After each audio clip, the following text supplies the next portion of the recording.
Hi everyone, welcome back to jeemanTV. Today we are with an astrophysicist, Jesse Rogerson. How's it going? Hey, doing well. How are you? Pretty good, pretty good. Can you first tell us how you got into astrophysics, like to become an astrophysicist? How did you get there? I didn't decide. To be one. The funny thing is back when I was in high school, I fell in love with computer programming. So computer programming was totally different, 15, 20 years ago when I was doing this. At the time was fairly new. Yeah, it was pretty new. It was in the sort of mid to late 90s, and I fell in love with computer programming, and I loved it. I loved that it was all about problem solving.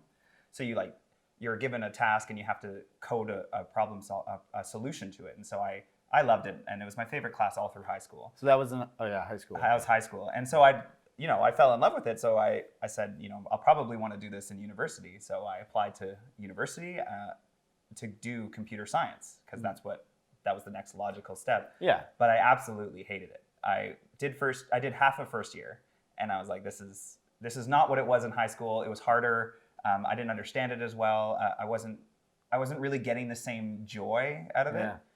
And so I had this sort of existential crisis in my first year of university at McMaster.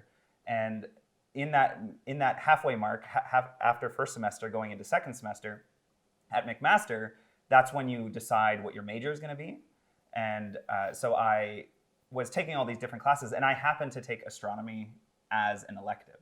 Okay. So I took it just because people think astronomy is cool. I thought astronomy was just cool. It's fun to learn about the stars.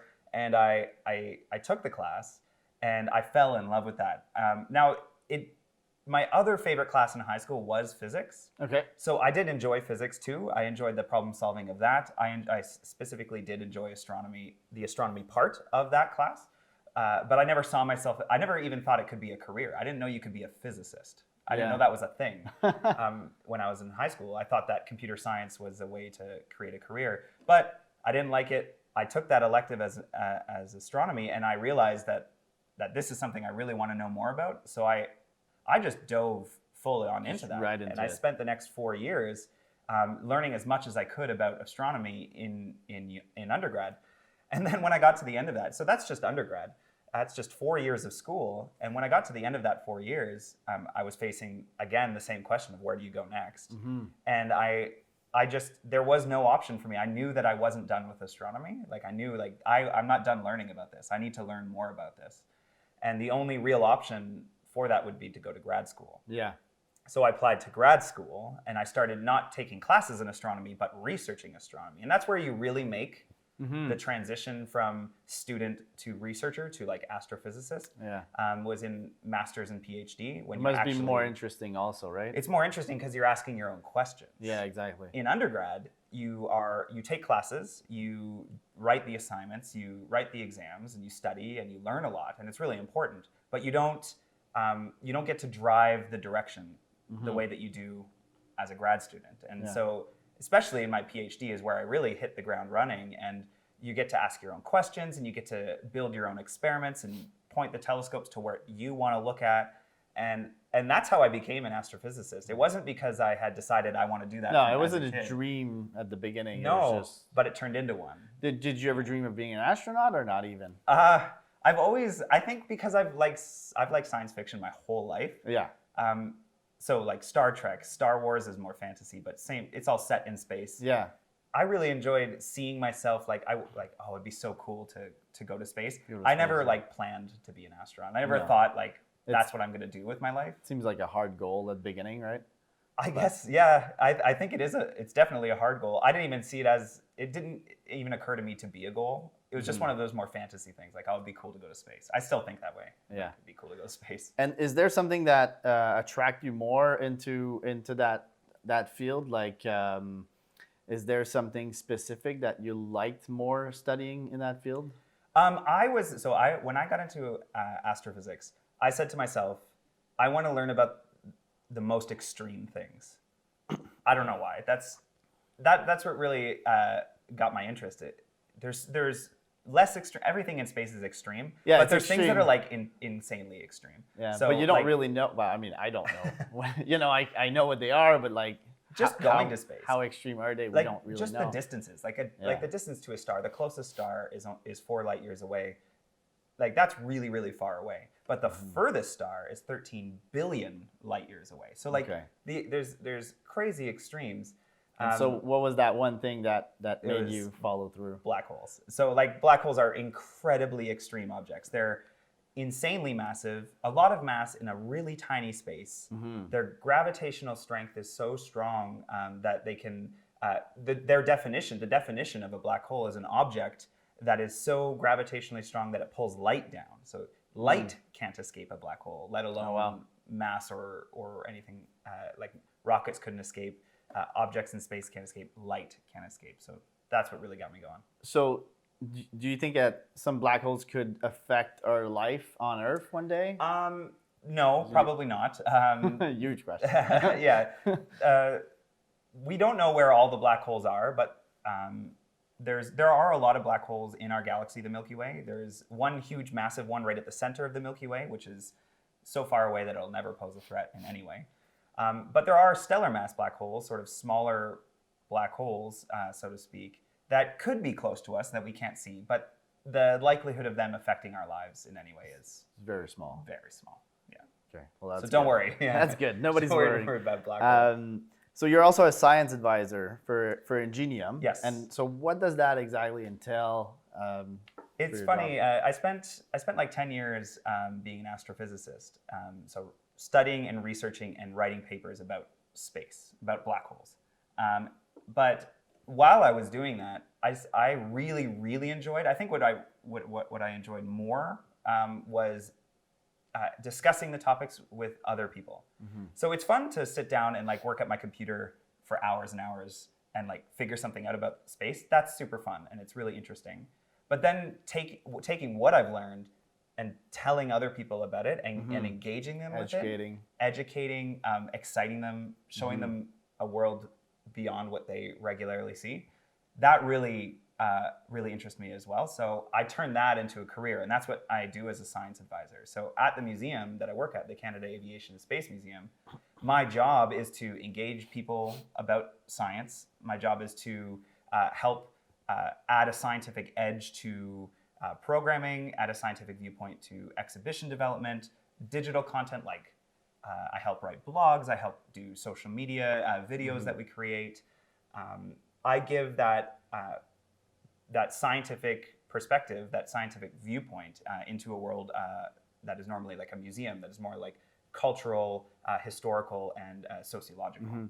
Do you think, so we're talking about educating, maybe the next generation of astronauts or anything, right? Absolutely.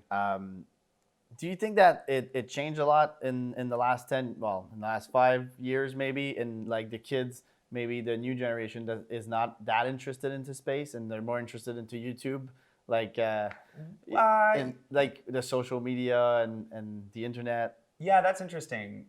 Social media has changed a lot of what's going on in this world. It's the ultimate connector, but it's also the ultimate isolator. It's a weird, thing. It's good and bad at the same time. Right. It's like any tool. It depends on how you use it.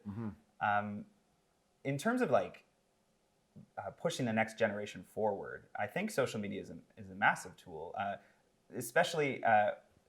There's things you can do now that you weren't able to do as a kid when we were growing up, right? So like, for instance, there are videos on YouTube of kids, and I mean kids, like 12-year-olds, 13-year-olds, 14-year-olds, building weather balloons and then launching them up to the stratosphere, like tens of kilometers up above the height that airplanes fly at, with like cameras on it, with like cell phones on it, with GPS trackers on it. They measure atmosphere pressure and temperature, and then it pops and it comes back down, and they post that as a YouTube video. And so in terms of like engagement, like that's a group of kids using a social media platform and doing science at the same time, investigating the world around them. I think tapping into the social media world is an incredibly good way to push space forward, to push science forward, to push engagement with youth forward, inspire that next generation. Absolutely. And so do you have for you, do you know what the best way would be to reach to those people? Do you have Absolutely. So so I think what I would call myself now is a science communicator more than anything. I still do astrophysics research, but most of my time is spent communicating science. And the ultimate thing, the number one rule about communication is you have to meet people where they are, right? They're not going to come to you. You have to go to them. No, yeah. So social media is one way to do it. But other things like going to classrooms and like talking to people, talking to the youth in their classrooms, going to bars and doing public talks. Like I could do science talks Like meetups in or bars. stuff Yeah, like go that. do meetups. Yeah. Doing things in parks, doing things in non-traditional learning spaces, because that's where the people are. Yeah. They're not. It's harder to get them to come to like a lecture at a university. It's easier to go to them. So social media is one way, but there's a million ways. There's a million places you can meet people to engage them with science. You just have to go search them out. Do you think that space is slowly getting privatized? Like it used Yes. to be very government oriented, right? Like you had to be government agency to create something to go into space. Yeah. And now it's slowly changing. Yeah, for I think for the better. So here's the thing about. That should create some interesting things, right? I think it's creating a new economy. So from a capitalistic standpoint, it's a really good thing. So you're creating a whole new space, no pun intended, a whole new place for people to create businesses, make jobs, provide products, provide services. The space industry is transitioning, and this happened about 10, 15 years ago when people like Elon Musk and Jeff Bezos and Richard Branson, like they made it popular. This idea of a private company being able to do something truly beneficial in the space industry. And government will always have its place because government has the dollars to invest in research and development that a private company doesn't. But when government has invested that money, created that technology, then a private company can take what we've all learned as a society, build something new, and then start providing a service. There's some really interesting things coming online and also really scary things. Like, for instance, the SpaceX Starlink network. It's SpaceX wants to launch like tons and tons, like hundreds and hundreds of satellites up into space to provide a global network of communication, internet, telecommunications. That's a great thing. It connects people in remote areas. It provides a lot of services that don't exist right now. However, it also creates a lot of space junk. It blocks the sky from people like me as astronomers who want to look up into space. It creates a problem.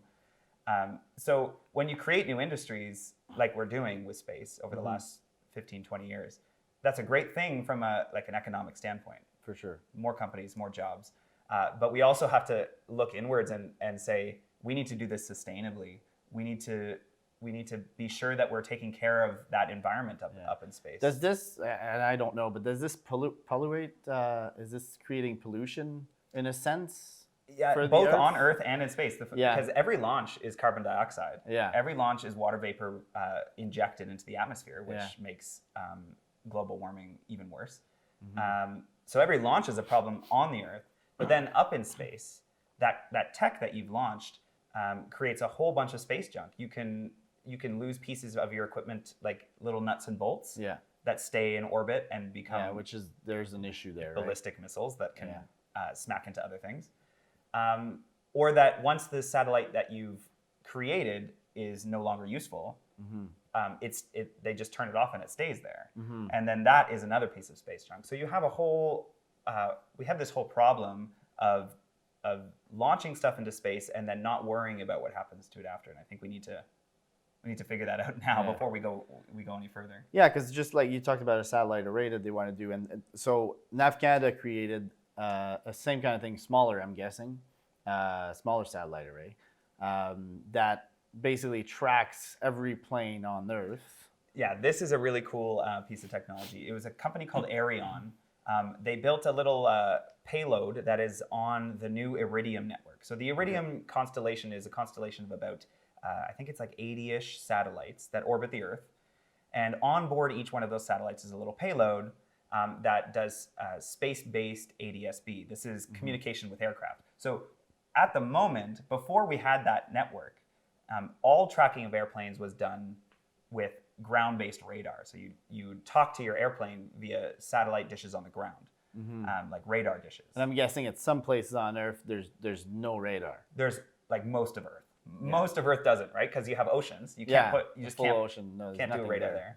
Yeah. But even in like remote or mountainous areas, it's not easy to just go build and put a radar dish there. So Arion, which is majority owned by Nav Canada, created the first space-based radar, basically space-based communication system for aircraft that tracks them all around the world. It's not fully operational yet. It's only being used in the transatlantic corridor, which from like Europe over to North America, which is the busiest corridor. So it's already making changes. But that is a perfect example of how getting humanity into space and getting really good at using space is completely changing how things happen on the ground. Like what that means, what that network means, is that we'll never lose a plane again, a commercial plane again. Yeah. They won't just fall off radar. Yeah. We'll know where they are all the time. Yeah. And that's safer for everybody. It's safer for the people that fly. It's safer for the companies that fly them. Yeah, for sure. It's safer for governments. It's safer for everybody. So that's just one example. And we could think of a million different ways we can use space in the next 50 years. For sure. Where do you think space is going in the next 50 years? That's a good question. I mean, it's really like space is the limit. Like we could do anything. Like one thing that's people like to talk about a lot is space tourism. Okay. So we're not quite there yet, but there are companies like the three that I mentioned, SpaceX, there's Virgin Galactic, and a couple others that actively do want to launch people like you and me. Yeah. Instead of flying to Europe, we're going to fly to space today and do our vacation in space. That's something that could happen. Yeah, I think I could see that happening. And they're talking about, they're talking about Mars, obviously, always, and they're talking about maybe a lunar station, which seems easier. So that's from the government standpoint. Yeah. So from a private standpoint, you and me, we might get to fly. Yeah. But from a government standpoint, so we have the International Space Station right now. Yeah. Low Earth orbit, which means it's 400 kilometers up. That's it. It's only 400 kilometers up. That's a partnership of 5 space agencies.